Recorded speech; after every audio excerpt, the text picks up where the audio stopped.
ti imaš 20 kila.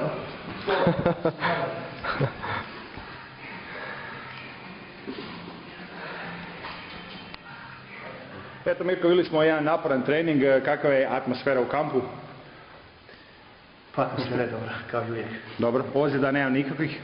Ozljeda, pa treći put nema nikakvih, evo, dobro. Nema nikakvih ozljeda. I sve je super, ne znam, jesi mi za ozljede pitao? Ne. Nisam rekao, pa da, nema ozljeda nikakvih, sve je super. Dobro, protivnik je odustao? Protivnik je odustao. Dobro, da. Gdje je finale? Finale je u New Yorku. New Yorku? Da. U Madison Square Garden? Madison Square Garden. Dobro, ti si da kako spreman? Pa, moram se još spremiti za nju, sad spremam se za polufinale, ali bit ću ja spreman za finale. Dobro, želimo ti puno sreće. Hvala. I još samo da kažem za kraj, ne znam, niste to pitali. Da, nema ozljeda. Ozljeda nema. A mogli bi sad imati ozljeda.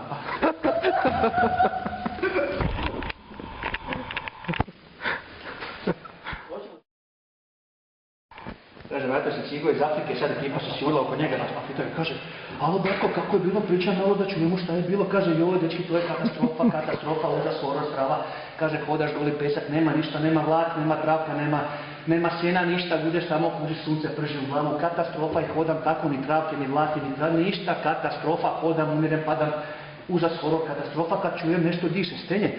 Ja se okrenem, pogledam lav, ja beži od lav, beži, kužnje, vidim, stiče me lav.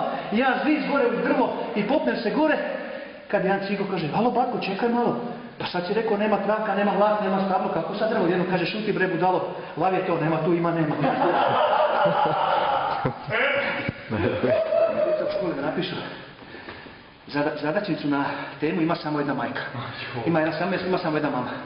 Bio je majčin dan, 8. mart, bla bla, i sad to mora biti, znači, tema, ima samo jedna mama. I pred kraj sata učiteljica prozove, kaže, Ana, da čujem šta sam napisala, Ana ustane, da, kaže, neki dan sam došla iz škole, glava me jako bolela, mama je odmah skuhala čaj, dala mi tabletu, ja sam se malo odmorila i mene glava prošla, ima samo jedna mama, kaže, bravo, ona sjedi iza Perica. Kaže, ajde ti Perice.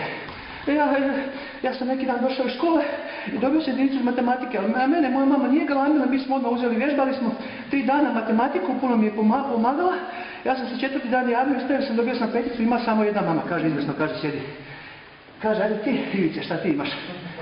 Kaže, ja sam sinoć došao kući iz škole, ušao sam u hodnik, iz hodnika sam vidio da mama sjedi u dnevnom boravku na trošilju. Bila je pijana kao i obično. Ja sam se ti odlučio u svoju sobu da me ne gnjavi u običaju i tamo sam 2 koraka napravio, ona zagala na mene, ko ćeš ti? Rekao, idem u sobu, mama. Kaže, marš u kuhinju i donesi mi 2 pive iz frižidera. Rekao, dobro mama. Dođem do frižidera, otvorim, pogledam unutra i kažem, ima samo jedna mama.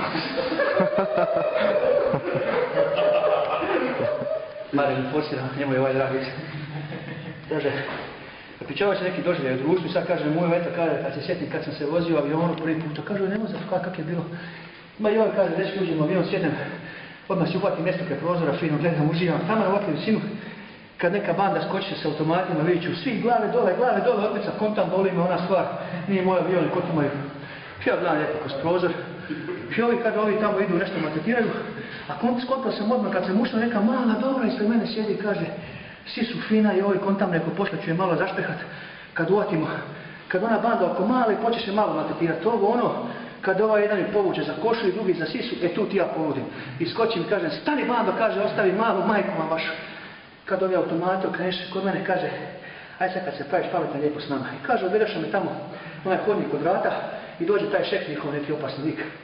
Uperi mi pištolj u čelo i kaže o meni, kaže, ti staj pametni, jel? Kaže, jer sad kad si pametan tako i kad glumiš nekog heroja, samuraja, kaže, sad lijepo biraj.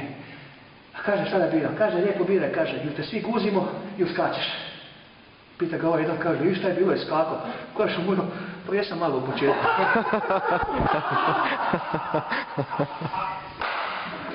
Tu stani. Može? Može.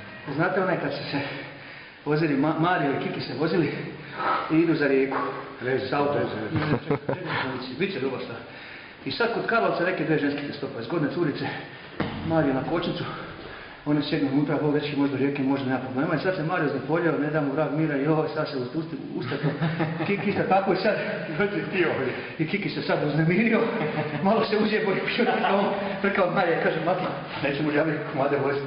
Da je kaže, jebi ga, Bi to vidio džabe možda, da stane tu kod tehnica ili da ih kresnemo ili da ih istučemo, pa nema smisla da je džabe vozimo. Kaže njemu Mario, ajmo mi ih istući, duže će nas pamtiti.